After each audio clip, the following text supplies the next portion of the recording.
the Snail from SpongeBob. Right.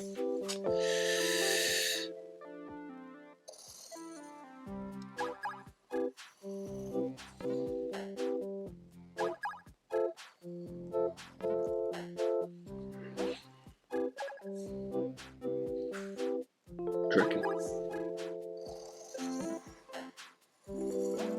that about the right shape? I could be a bit more roundy. We'll figure it out for one of those. Now then, what's it got? A little swirl. I love Gary, he's funny.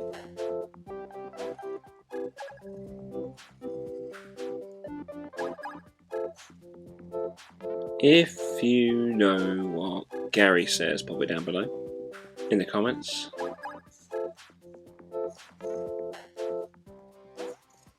Please.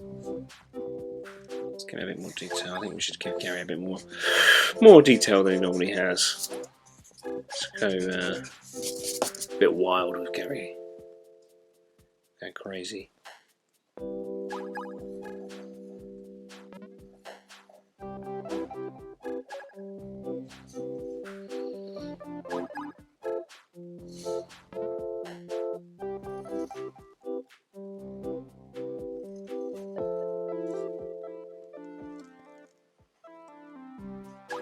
Yeah, the other one's on the other side.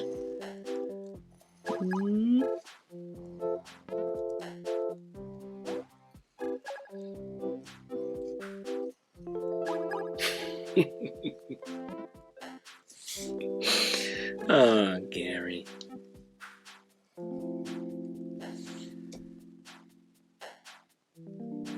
It's very simple, isn't it? Very, very simple. You know, we say we always do things with shapes. It's a circle. It's a line across there, a big oval. You're just going to go around. 2 lines, 2 circles. Couldn't be easier, could it? Gary's the easiest thing to draw. I think. Very easy. You can do this. Anybody can do this. Don't even do anything to it. Just leave it. Colour it in.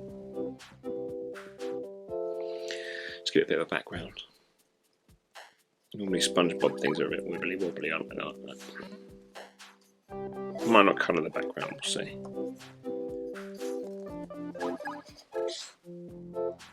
Maybe we should make his eyes a bit bigger, actually. Got a bit of a licence, haven't we? Artistic licence. We're all artists.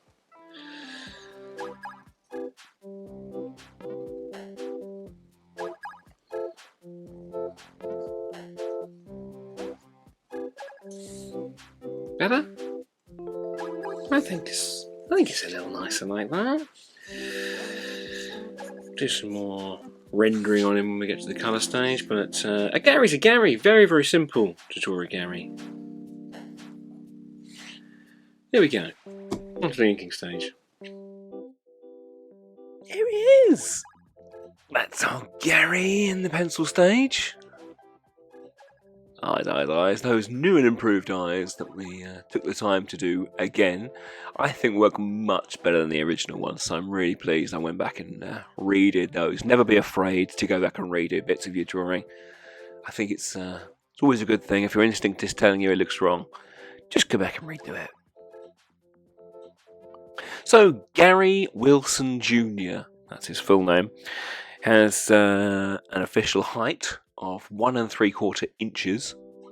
So, not a tall guy, but, you know, we all have our strengths and not so smart strengths.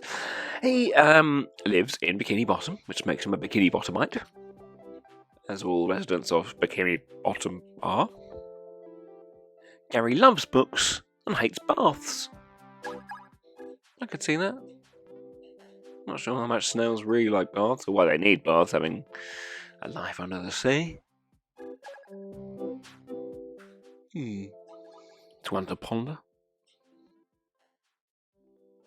Did you write down in the comments what noise he makes yet? Because that's not a typical noise for a snail, is it? Or is it? Who knows? I've never really listened to one.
So I've used a sort of sandy colour for the background, because there are a lot of areas of SpongeBob that are sandy, not least the squirrel.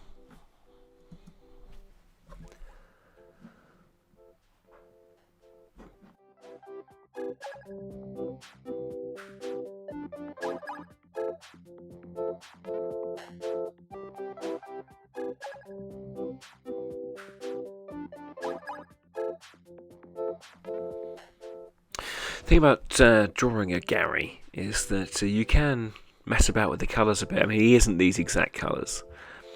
I have used a bit of license with the colours just to make it a bit, I don't know, a bit different, a bit more personal. This is my Gary. Your Gary will be your Gary. It's nice. Be your own Gary.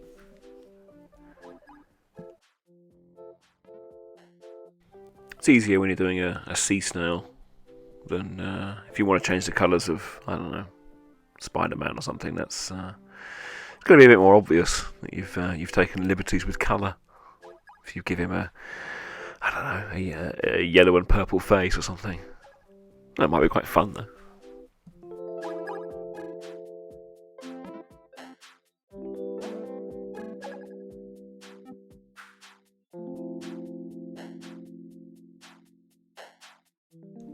Nearly there now. Just checked on the internet to see what colour Gary's eyes were. They're green. So I'm doing green. Little dots in the middle. They are sort of concentric circles, Gary's eyes. They're more than I've got here. I've simplified his eyes on mine. They're just green on the outside, purple on the inside, and a little dot to show the sort of shine of colour. I think we just need to do a bit more of a background now, a sort of SpongeBob-y background. That's looking good. Yeah, put some bubbles in there for a bit more realism under the sea. And there he is. I'm really happy with this Gary. He makes me laugh. I hope you like him too. I'll see you next time.